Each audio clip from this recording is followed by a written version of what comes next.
Hey, my lovely friends, I'd like to kick off this lesson with the word emeritus. Noam Chomsky is an emeritus professor. He has retired, no longer active in that role, but has retained, meaning kept his title. Let's pronounce this word together. Emeritus. So the stress is here. Emeritus, an emeritus professor. But do you believe that by nature human beings yearn for freedom, or do we settle in the interest of safety and security and conformity? Do we settle for order? And these are contrasting views. Let's see how Noam responds. These are really matters of faith rather than knowledge. On the one hand, you have the Grand Inquisitor. Now we're going to hear about the Grand Inquisitor's perspective. So who was the Grand Inquisitor? You might remember from your history lessons in high school about the Spanish Inquisition, which was a series of institutions within the Catholic Church that unfortunately suppressed heresy. So let's talk about the word heresy, which is a belief that strongly disagrees with a religion. Now, in the Spanish Inquisition, there is a character called the Grand Inquisitor, the highest ranking official.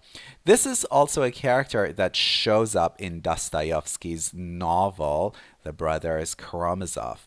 Let's find out what the Grand Inquisitor believed about freedom. It tells you that what humans crave is submission, and therefore Christ is a criminal, and we have to vanquish freedom. That's one view. Okay, so his view was that we have to vanquish, we have to totally defeat, we have to annihilate freedom. You have the other view of, say, Rousseau in some of his moments, that people are born to be free, and that their basic instinct is the desire to free themselves from coercion, authority, and oppression. So the second view is that we are born with a desire to be free. This is an innate trait. Another good word that I could introduce here is coercion. So Noam says that we have to free ourselves from coercion. Coercion is the act of persuading someone into a belief system or into some sort of behavior using force and threat. So coercion is never good.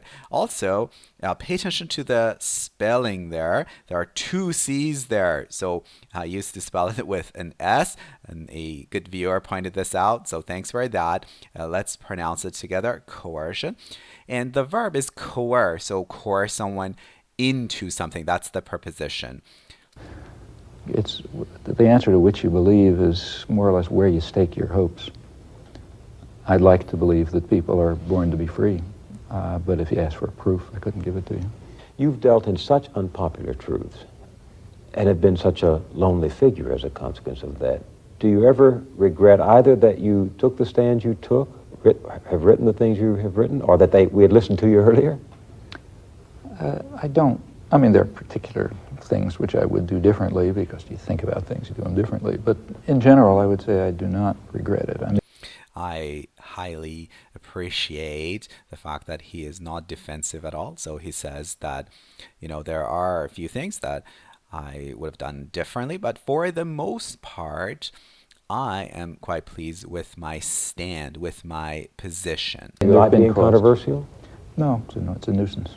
Because this mass medium pays little attention to the views of dissenters, not just Noam Chomsky, but most dissenters do not get much of a hearing in this medium. No. So who is a dissenter? But first, let's talk about the word dissent. Dissent is refusal to accept a viewpoint. Usually we use this word to talk about people, dissenters, who criticize the government. So dissent, refusal, dissenter, the person who refuses to accept a view which is held by many people. In fact, that's, again, completely understandable. They wouldn't be performing their societal function if they allowed favored truths to be challenged. Because after all, their role, their very institutional role, is to establish certain truths and beliefs, not to allow them to be challenged. Society does, in order to cohere, does need a consensus, does it not? So the interviewer says that society needs to cohere, to stick together, literally. But he means society needs to stay orderly. And for that, he suggests that we need consensus, agreement on a topic by many, many people, and that is consensus. I think it needs tentative assumptions, but we should remember what Justice Holmes said in one of his famous dissents, that Okay, so there's a good word there. Noam says that we need tentative assumptions, and that's the key word there. These are assumptions that are not rock solid, that are not iron cast. We can always analyze them, we can always examine them. We should also scrutinize them. Tentative. the fighting faiths have repeatedly been seen to be false. We should recognize that.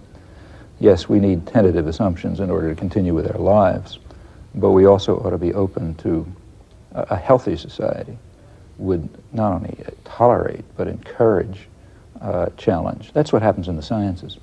In the sciences where the world is keeping you honest, and you can't be dishonest fundamentally, not only is challenge tolerated, but it's stimulated. The student Not only challenge is tolerated in sciences, but stimulated. It is fostered. Pearls of wisdom. I hope you've learned one or two words with my video lesson. Catch you in the next.